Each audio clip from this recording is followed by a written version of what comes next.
Question. Can you do a video on how to remove certain fallen life streams from embodiment that are causing too much chaos, destruction to other life streams to validate their presence on planet Earth? In other words, can a student on the path find a way to communicate through their conscious you or real self a message to the I am presence of a problematic life stream currently embodied on this planet to negotiate the withdrawal of that I am presence from the particular life stream so that it can be taken out of embodiment? And the question goes on, it's quite long, so I'm not going to read the whole thing, it'll be in the description. But what I'll comment on is this idea of what can we do to remove fallen life streams. And I have actually talked about that in another video in my playlist about how the world works. But I'll talk a little bit more about it here because the way the question is formulated is very understandable. But it's understandable only when you look at it from Earth. So it's very understandable, and I used to do the exact same thing when I was younger. You look at these atrocities that have happened on the planet, and you see that many of them were perpetrated by one particular life stream. Hitler, Stalin, Mao, Pol Pot, Assad, other life streams. You can point to any number of them. And therefore it's easy enough to say, well, if we could just remove that life stream from the planet, we could solve that particular problem. But it's just not the case. It's too superficial of a view. And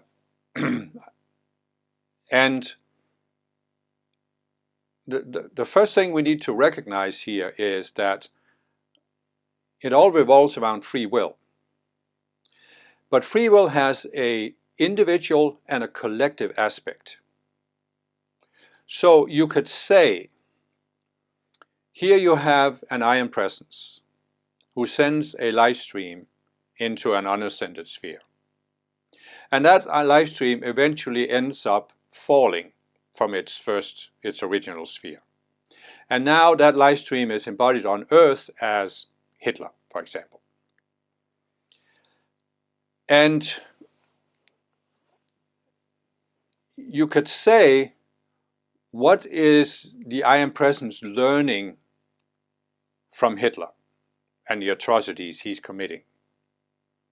Because he already fell in a previous sphere. The I am presence has really learned what it can learn from that conscious you.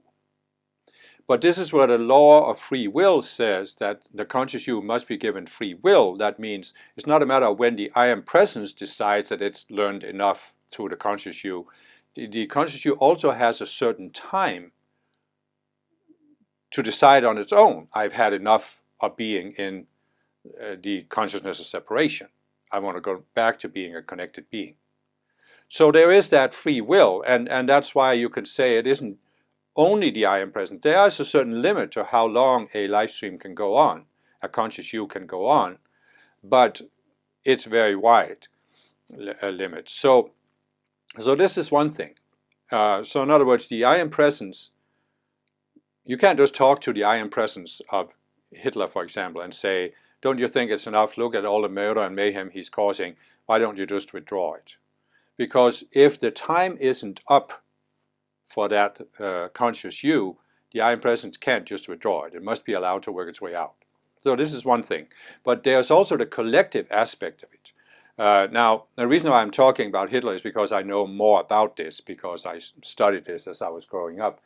And you look back at the 1930s, and you look at the German population, and you have to realize that Hitler was actually elected in a democratic election.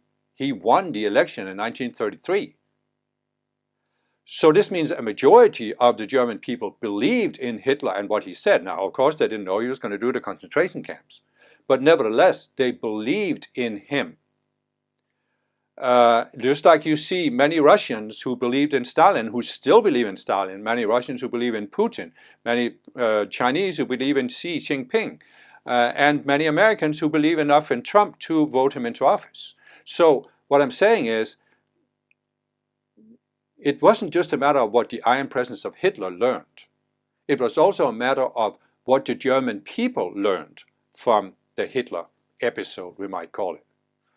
And that's why you can have a situation where when the conscious you of a certain life stream was created, it had a certain time before it was, where it was allowed to go into separation. But that time can be extended if there are people who believe in that person. So you see what I'm saying? Another way to say this is, we are on an unnatural planet. And on an unnatural planet, most people have gone into this illusion of separation. And in separation, you can't learn from your spiritual teachers, the ascended masters. So therefore, this is what the master called the school of hard knocks. And this means that these fallen life streams, they become a kind of substitute teacher. Humanity doesn't recognize ascended masters as teachers, so therefore the fallen beings become substitute teachers because they will violate people's free will, right? And they will do it in such extreme ways that it can finally force people to wake up and realize we've had enough of this. We can't go on this way, we have to change. And you look at Germany after two things happened. The war was lost and the Holocaust was exposed. Germany as a nation went through this enormous psychological crisis, self-observation, self-examination, where they really looked at how could this happen? How could this have happened? We thought we were an advanced nation, and then we allowed one of the greatest evils in human history to happen right under our noses. How could this happen? And how do we need to change so it never happens again? And so you can say that this was, why hadn't the German people learned this in 1933? Well, they were in the school of hard knocks, but the knocks hadn't become hard enough, that they were willing to look at themselves and say, how do we need to change?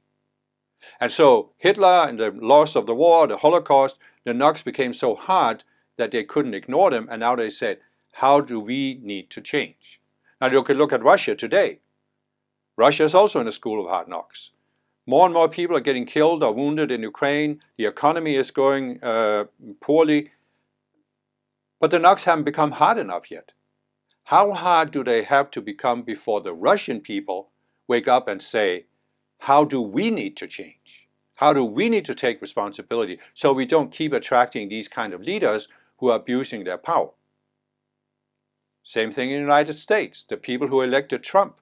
The real question for the next 4 years is, when will they have had enough so they look at how do we need to change instead of projecting out that the problem is these other people. If we just get rid of all the aliens or the left wings or the deep state, if we just get rid of something, we don't have to look at ourselves. That's essentially the state of mind that these people are in, that elected Trump, because he promised them, vote for me and you don't have to do anything, I'll do it all for you. So, you see what I'm saying? You can't just go to an I am presence of a certain fallen being and negotiate, because it's also a matter of the free will choices of those who are supporting that fallen being, who are believing in that fallen being. And that's why you, as a spiritual person, we as spiritual people, excuse me, we have limited options. We do have certain options, as I explained in my other video.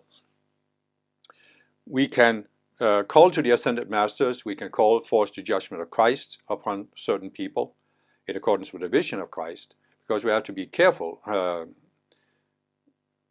It's not always easy to know based on their outer behavior whether this is a fallen being or not. So we have to be a little bit careful there and ask for according to the vision of Christ. So we can do that. We can make these calls, we can give these decrees and invocations. But the other thing we can do is raise our consciousness, because there is a certain law where, as I've explained, there was a time where there were no fallen beings on earth. And then the Ascended Masters allowed fallen beings to embody here, and they also allowed a certain amount of avatars to hold the balance so the fallen beings couldn't destroy the planet on their own. And as an avatar, if you raise your consciousness to a certain level, you can be instrumental in having a certain fallen being removed. But you have to realize here that we are saying that a fallen being fell in a previous sphere. But that doesn't mean that the fallen being was evil at the time it fell. It was just very self-centered. But the fallen being had a certain knowledge, attainment, knowledge of how the physical universe works, and how to manipulate matter, how to manipulate people. So it had reached a certain level of attainment. It wasn't through the one mind that it had gained this knowledge, it was through the separate mind. But even through the separate mind, you can gain some idea of some knowledge of how to manipulate people, how to manipulate matter. And so we can say that the fallen being, when it fell in a previous sphere, it had a certain level of that. And as an avatar, you have to reach a higher level than that through the Christ mind, not through the separate mind. And so, in that case, you can be instrumental in having the fallen being removed. Like when Jesus, for example, by allowing himself to be killed by these fallen beings, they were removed from embodiment. We don't know who they were exactly. They were obviously the leaders of the Jewish religion, but we don't have any historical knowledge of them, like we do about more recent fallen beings. So, but what I'm saying is, this is an option we have. But other than that, even in that case, there can be still a fallen being can't be removed because the people who are supporting that fallen being or following them haven't learned the lesson because the knocks haven't become hard enough. And I think this is a difficulty that we have as avatars, because I can see it in myself how it took me many, many years to really come to terms with this. Because I look back, when I was a child, I felt great compassion. Children who were starving in Africa, when I was very young, I saw this on TV. Of course, the victims of the Holocaust, I felt that this should never happen to people. I felt very strongly about poverty, about war. People should never be killed in a war, especially civilians, and people shouldn't live in poverty. And it took me many years of working with my own psychology to realize that I didn't quite accept that free will must be allowed to work itself out. And what really helped me was to realize that there is natural planets and non-natural planets, and Earth is an unnatural planet. Because I realized that I have certain expectations based on my life on a natural planet that I had transferred to Earth. And I thought, well, this shouldn't happen on Earth and that shouldn't happen on Earth because it wasn't there on a natural planet. And so I had to look at this and realize I simply came to Earth with a set of unrealistic expectations. Because on an unnatural planet, most people learn through the school of hard knocks, and that's why the knocks sometimes have to become very, very hard and become harder and harder before they learn the lesson. And we just have to look at this and accept it, that this is the way it works on an unnatural planet. And it's because these people have chosen, they are not willing to learn the lessons in any other way. Now we see on Earth there are more and more people who are willing to learn from inner direction. That's why we have democracies. In a democratic nation, most people are actually willing to learn by saying, well, there are just certain things we can't do. Basically, people are willing to follow the golden rule. You don't do to others what you don't want them to do to you. And the state doesn't do to others what we don't want anyone to do to us. So there is progress on Earth. It's just not as fast as we generally would like as spiritual people. But when you realize that, you can look at it and say, okay, these dictators or leaders who are doing these things that lead to various atrocities,